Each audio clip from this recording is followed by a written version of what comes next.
हमारे पूर्वज पृथ्वी को ही ब्रह्मांड का केंद्र मानते थे। वो सोचते थे कि सूर्य पृथ्वी का चक्कर लगाता है, सारे ग्रह भी पृथ्वी का चक्कर लगाते हैं।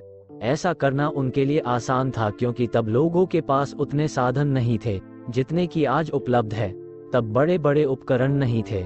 उनकी खुले आंखों को जो दिखता था उसे वह सच मानते थे।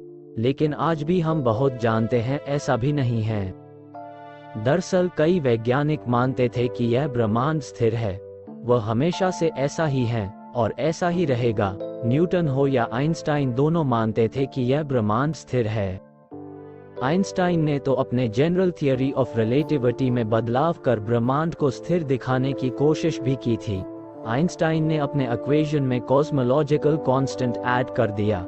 अब कहानी में दिलचस्प मोड़ तब आया जब रशियन वैज्ञानिक अलेक्जेंडर फ्रीडमैन ने यह साबित कर दिया कि यह ब्रह्मांड स्थिर नहीं है, जबकि यह लगातार फैल रहा है।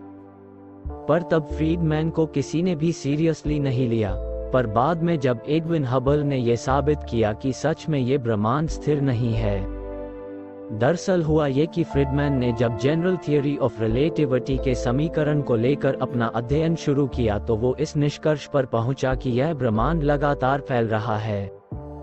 और हबल का भी यही निष्कर्ष रहा जब उसने गैलेक्सीज के अंतर पर अपना अध्ययन किया। तो देखो, जब बिग बैंग का विस्फोट हुआ तब हमारा ब्रह्मांड फैलना शुरू हुआ। उसे लगभग 13.7 अरब वर्ष हुए। तब से लेके आज तक हमारा ब्रह्मांड फैल रहा है। तो सवाल यह उठता है कि हमारा ब्रह्मांड कब तक फैल सकेगा? आसान भाषा में, जब आप एक गेंद आकाश में फेंकते हो तो एक समय बाद वह वापस धरती पर आ जाती है। पृथ्वी का गुरुत्वाकर्षण अपना काम करेगा। वैसे ही जब एक समय आने पर हमारा ब्रह्मांड भी रुकेगा क्या? और वो भी गुरुत्वाकर्षण के कारण अपने ही केंद्र में वापस से आएगा क्या?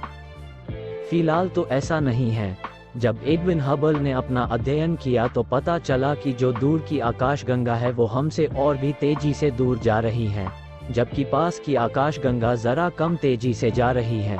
मतलब ये ब्रह्मांड तेजी से फैल रहा है, शायद प्रकाश की गति से भी ज्यादा गति से। तो आप अंदाजा लगा सकते हैं कि ब्रह्मांड कितना बड़ा होगा। तो बात यह है कि ऐसा कौन सा तत्व है जो इस ब्रह्मांड को लगातार फैलने में मदद कर रहा है? कोई डार्क मैटर और डार्क एनर्जी वेल हो सकता है कि डार्क मैटर और डार्क एनर्जी ही वो तत्व हो जो गुरुत्वाकर्षण के खिलाफ काम कर ब्रह्मांड को विस्तार करने में मदद कर रहा हो। हम डार्क मैटर को सीधे सीधे नहीं पहचान सकते, हम सिर्फ गुरुत्वाकर्षण के प्रभाव से डार्क मैटर का अनुमान लगा सकते हैं। यह एक रहस्यमय तरीके से काम करता है। क्या हम डार्क मैटर की गुत्थी को सुलझा पाएंगे? डार्क एनर्जी को समझ पाएंगे? सोचो कि एक ऐसा बल जिसे हम तो ना देख सकते हैं और ना ही पहचान सकते हैं, सिर्फ उसके होने का अंदाजा लगा सकते हैं, क्योंकि यही इस ब्रह्मांड की रहस्य की चाबी है जिससे हम जान सकते हैं हम कहां से आए हैं। थैंक यू फॉर वॉचिंग हमारे